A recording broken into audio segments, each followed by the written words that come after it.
seem to face up to the facts. I'm tense and nervous, can't relax. Can't sleep, bed's on fire. Don't touch me, I'm a real live wire. Psycho killer, qu'est-ce que c'est? Fire, fire, fire, better. Run, run, run, run, run away. Oh, oh, oh, oh,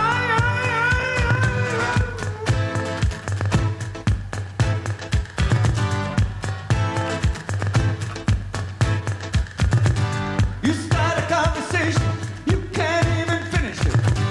You're talking a lot, but you're not saying. Oh, g'day. I'm Mike. And I'm Mal. And together, We're the Leyland Brothers. Today, we bring you a story from a letter that come all the way from New Zealand. The letter was from John.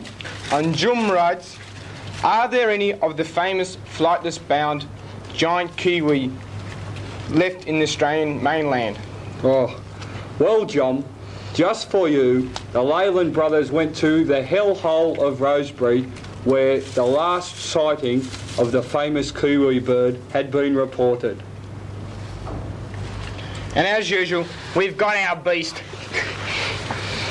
But John, especially for you, this was a rare time as it was the giant kiwi bird's mating season, and we caught the only known footage of the kiwi bird in action. Kicks! Kicks! Kicks! Kicks! John, like all good conservationists, Mike and Mal look after the animals that we catch, so we're putting him back in his natural habitat. Get out, you mongrel! We also had a letter from Margar from Queensland. Mark wrote,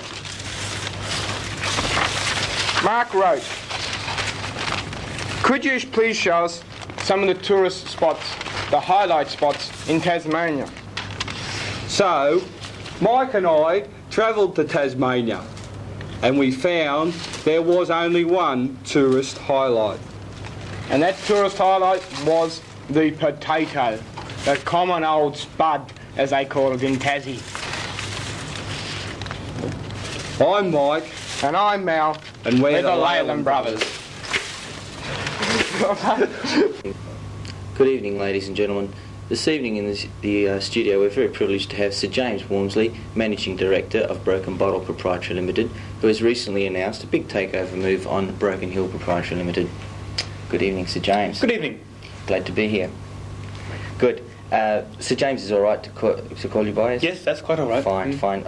I feel very sort of much more comfortable if I establish the sort of rapport level earlier on in the interview. You understand? Yeah. Fine. Some people get rather upset as to how they're addressed, especially where titles are concerned. Fine. Sir James it is then. Right. James, I take it James is okay? Yes, James will be fine, yes. Good. A little less formal, don't you think? Yes, yes, sure. Yes, yeah, I think so too. Much sort of cosier feel if we just use Dexter and James. Much better. Very well, carry on. Tell me, Jim. Jim's okay, isn't it? Well, most of my good friends call me Jim. I suppose it will do for this interview. Yes, Great. Jim it is. Glad to hear it. It just brings it down that one more level to much more sort of cosy atmosphere, and the ice is completely broken.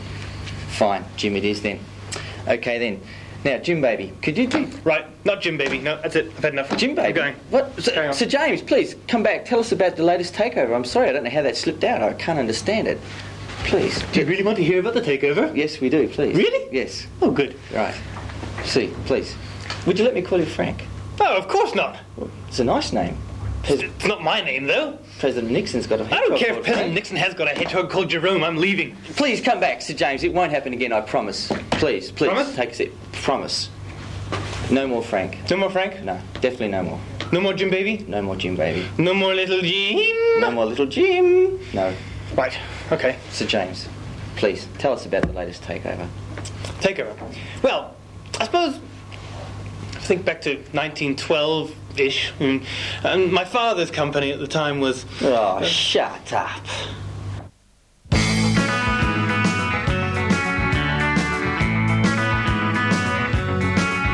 a last weekend in a hotel in Amsterdam, a double pneumonia in a single room, and the sickest joke was the price of the medicine. Only laughing at me now, may I please laugh along with me?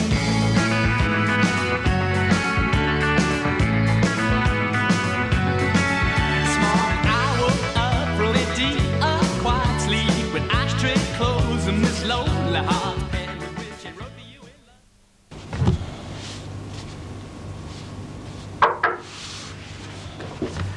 Come in. Good morning. It's Janice Baker, isn't it? That's right. I'm so pleased to meet you.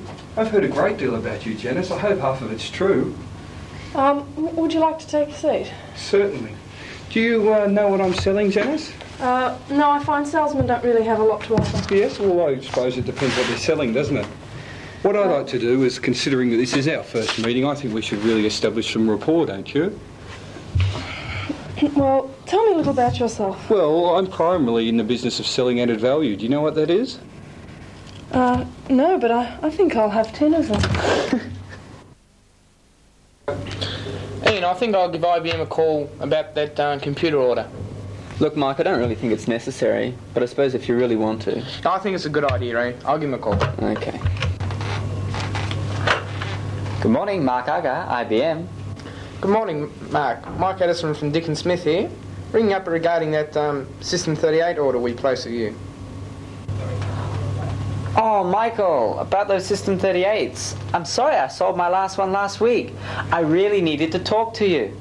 Why didn't you call? Why didn't you call? Why didn't you call? What did he say, Mike? He asked us why didn't we call. Oh.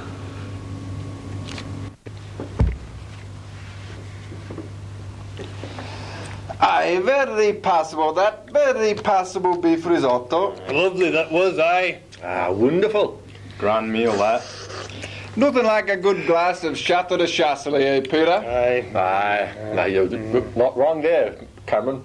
Who'd have thought 10 years ago we'd be sitting here drinking Chateau de Chasselet, eh? Aye, in those days we were lucky to have the price of a cup of tea. Cup of cold tea. Aye, without milk or sugar. Or tea. Aye. And a cracked polystyrene cup and all. Cup? We never had a cup. We used to have to drink out of a rolled up newspaper. Well, the best we could manage was to suck on a piece of damp cloth. But we were happy then, even though we were poor. Because we were poor? Aye. My old man used to say to me, money doesn't buy happiness, son. Aye, he was right. I was happier when I had nothing. We used to live in this tiny old house with great big holes in the roof. House? You were lucky to have a house.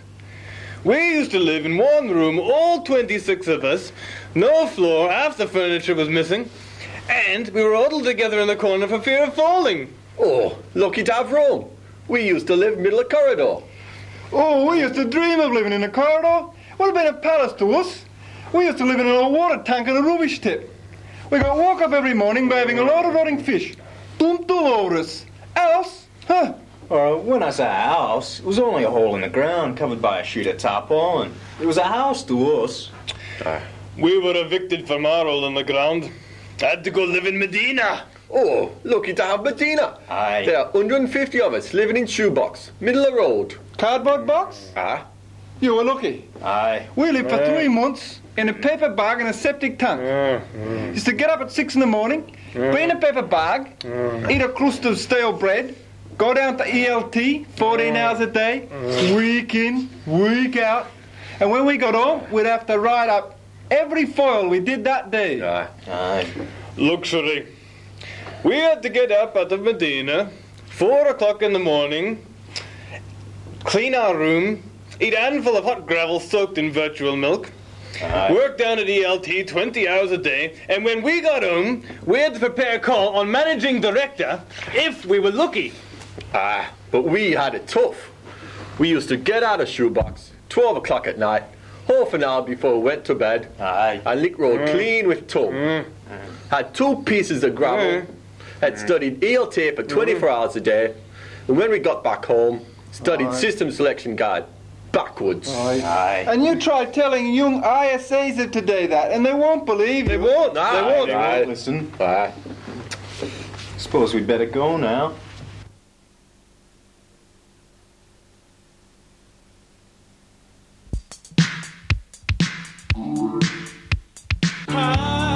Who took the money?